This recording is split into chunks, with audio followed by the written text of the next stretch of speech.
Sekarang kita sudah punya virtual machine Windows 7 yang akan kita jadikan sebagai target system untuk melakukan praktek exploitation pada Windows system.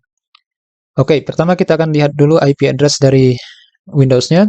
Kita buka cmd, kemudian ketik ipconfig. Oke. Dan IP address-nya adalah 192.168.242.201. Oh ya, kalau pada Windows ini bukan ifconfig tapi ipconfig ya. Sedangkan pada Linux itu ifconfig untuk melihat IP address. Oke. Untuk mengexploit Windows 7 ini, pertama kita akan menggunakan exploit yang bernama Eternal Blue. Oke, Eternal Blue ini adalah sebuah exploit yang dibuat oleh National Security Agency di Amerika Serikat yang kemudian dicuri oleh segerombolan hackers yang bernama Shadow Brokers yang kemudian digunakan untuk meretas sistem dari NSA itu sendiri. Oke, jadi sangat menarik sekali sejarahnya.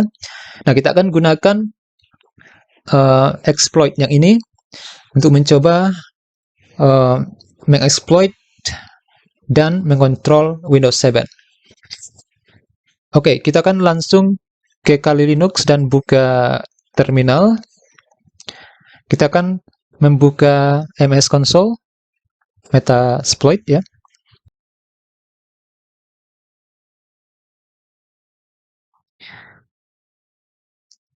Oke, kita clear dulu.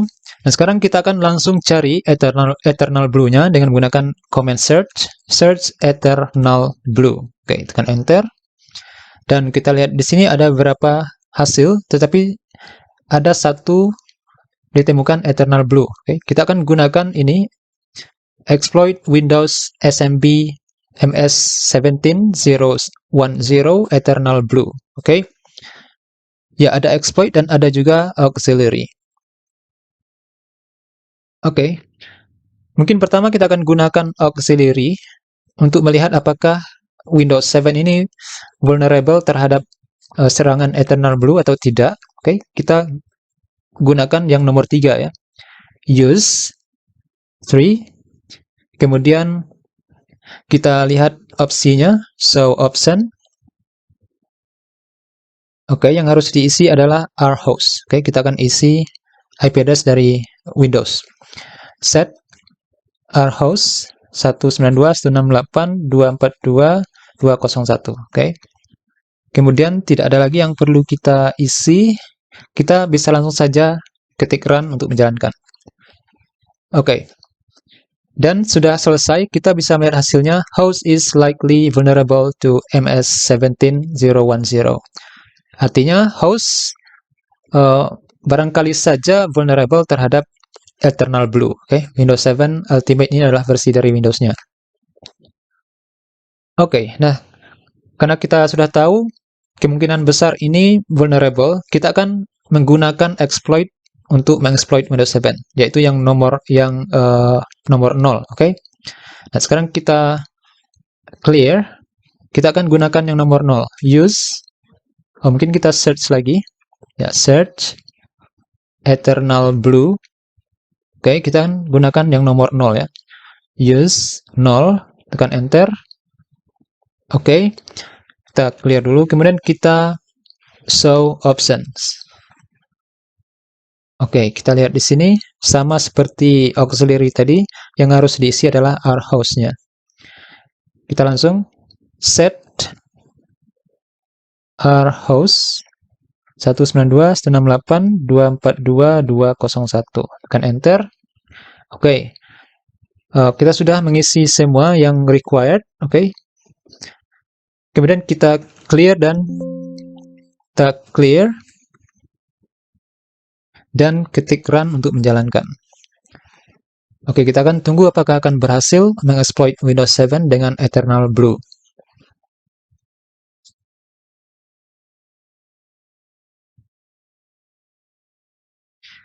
Oke, dan kita lihat kita sudah berhasil mengexploit Windows 7 dengan menggunakan exploit Eternal Blue. Oke, kita lihat ini Meterpreter Session 1 Open yang terbuka dan IP address dari Kali Linux kita itu berada pada IP address dari Windows. Oke, dan kita lihat di bawah, kita berada pada sel meterpreter. Ya, seperti yang saya jelaskan sebelum-sebelumnya, meterpreter ini adalah sebuah sel yang sangat yang lebih bagus dari sel-sel biasa seperti yang kita gunakan untuk mengeksploit metasploitable sebelumnya. Dengan meterpreter ini kita memiliki banyak sekali fitur-fitur dari perintah yang bisa kita gunakan. Misalnya, kita bisa menjalankan keylogger, bisa mengambil screenshot, bisa menjalankan screen recording, bisa melihat aktifkan kamera melalui webcam, dan banyak lagi yang lain yang bisa kita gunakan dengan menggunakan meterpreter. Oke, sekarang kita akan coba sel dari meterpreternya. Kita bisa ketik help di sini untuk melihat apa saja yang bisa kita lakukan dengan meterpreter. Oke, ini ada core command-nya, basic command yang bisa kita gunakan. Ya, untuk melihat dir, untuk melihat semua konten yang ada pada Windows 7, kita ketik dir. Oke, ada download untuk mendownload file. Ya, seperti biasa ada ls, ada make dir, oke. Ada pwd untuk melihat di mana kita sedang berada. Oke, pada directory apa. Print current working directory itu pwd ya. Rimdir search ini untuk mencari file, sebuah file di Windows 7. Pada sel biasa itu, pada sel Linux itu namanya locate ya. Kalau di sini search. Oke, ada juga upload untuk mengupload file. Oke, banyak lagi komen yang lain. Ada ARP, display the house ARP case. Oke, kemudian ada system comment.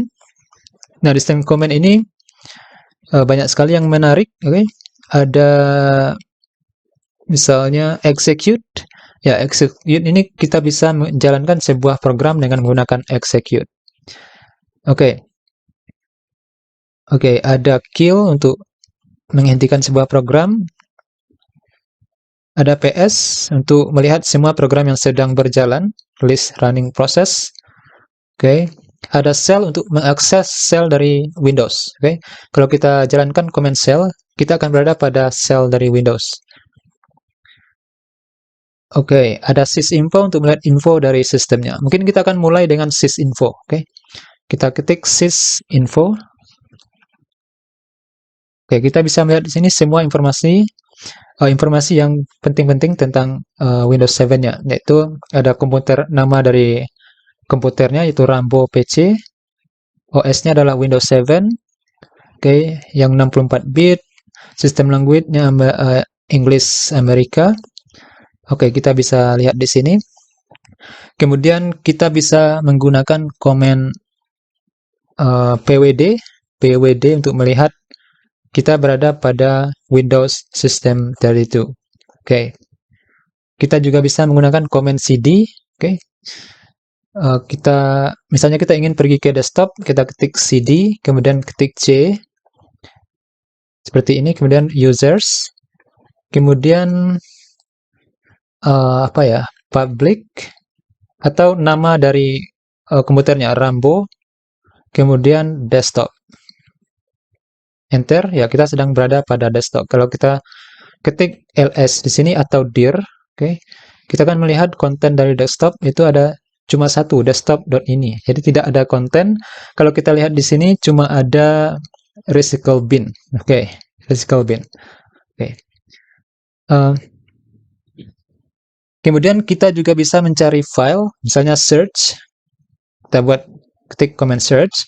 Kemudian kita cari file dengan memasukkan opsi F. Itu tandanya kita mencari sebuah file.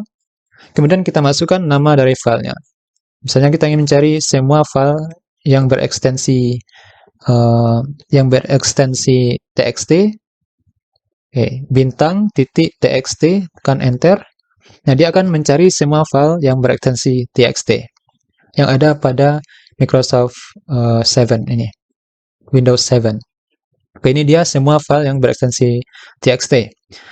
Oke, kemudian ada command ifconfig. ifconfig ini kita bisa melihat IP address-nya juga di sini. Oke, ada IPv6, ada IPv4. Oke. Dan kemudian ada lagi komen yang lain, yaitu komen execute. Ya, execute. Nah, execute ini kita akan membuka sebuah program. Kita bisa membuka program di Microsoft Windows 7-nya dengan menggunakan komen execute. Misalnya kita beri F, kemudian ketik CALC untuk membuka kalkulator, ya. Tekan enter dan kita lihat kalkulatornya sudah terbuka dengan proses 2072. Oke, kita akan lihat di Microsoft Windows 7-nya. Ini kita letakkan di sebelah. Ya, di sini kita lihat sudah terbuka view message dan kalkulator terbuka di Windows 7. Oke, kita tutup. Return. Oke, kita juga bisa mematikan kalkulator tadi melalui command shell kill, ya. Oke, kita ketik. Pertama kita buka lagi. Kita akan coba sekali lagi fcalc. Oke, kemudian kita lihat di sini sudah terbuka.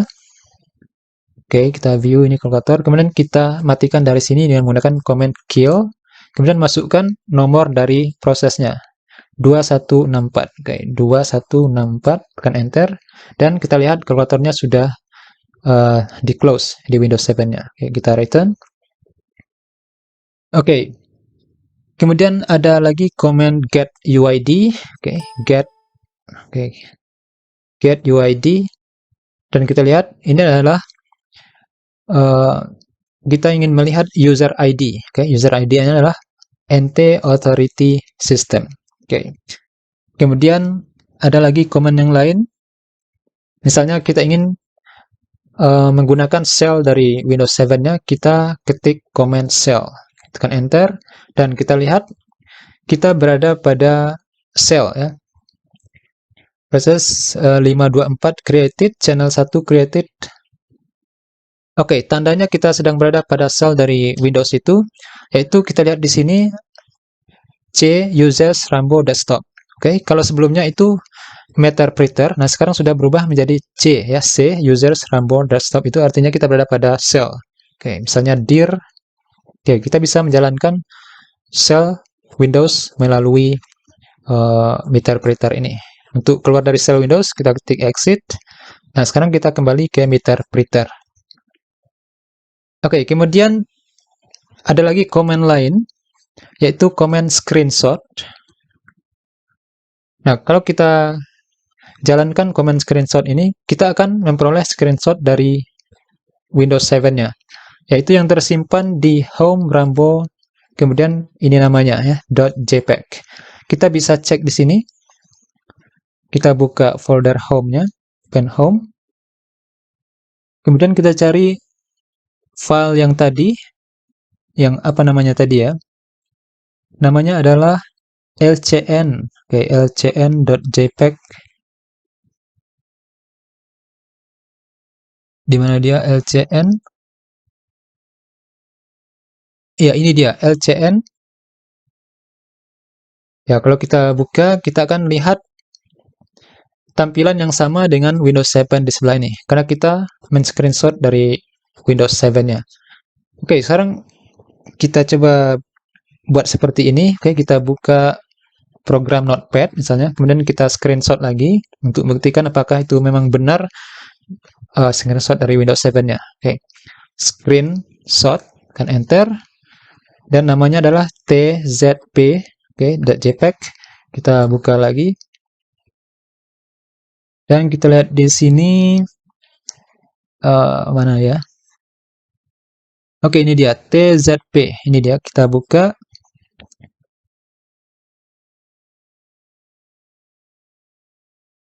Oke.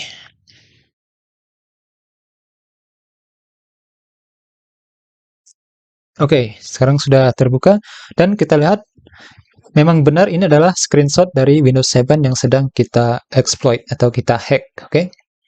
Nah, kita lihat di sini ada unit notepad-nya. Oke, kemudian kita juga bisa menjalankan screen share untuk melihat screen recording, ya.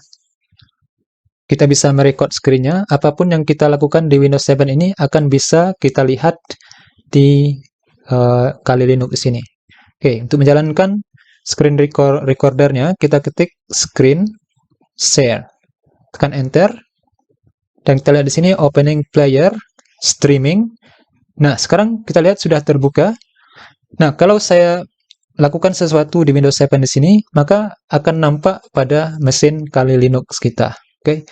Jadi ini sangat berbahaya sekali. Jadi apapun yang kita lakukan di sini akan bisa dilihat oleh seorang hacker. Misalnya kita ketik sesuatu, hello world, dan kita lihat di sini, semuanya bisa dilihat melalui Kali Linux. Oke. Jadi hati-hati. Makanya ketika kita memasukkan sebuah password untuk login ke sebuah akun, biasanya password itu fieldnya itu tidak nampak ya, gambar bintang. Jadi walaupun seorang hacker bisa melihat aktivitas kita, tapi mereka tetap tidak bisa melihat password yang kita masukkan ke sebuah akun. Karena sudah berubah menjadi karakter simbol, bukan lagi karakter biasa yang bisa dibaca. Oke, itu adalah fungsi kita menyembunyikan karakter dari password yang kita masukkan. Oke, sekarang kita close ini. Untuk menghentikan screen share-nya, kita tekan saja Ctrl+C. Oke. Sekarang kita kembali lagi ke Meterpreter. Oke, banyak lagi yang menarik yang bisa kita lakukan dengan Meterpreter. Misalnya menjalankan keylogger, oke. Merekam mikrofon, merekam suara. Jika kita ingin mendengar suara dari user Windows-nya, kita bisa merekam suaranya dari sini dengan menjalankan record mic, oke. Tapi kita akan lakukan itu nanti di part-part berikutnya, mungkin di Windows 10 ya. Kita akan menjalankan keylogger untuk melihat semua keyboard input pada Windows yang digunakan oleh user, dan kita akan menjalankan record mic-nya untuk merekam suara atau audio dari Windows 7-nya.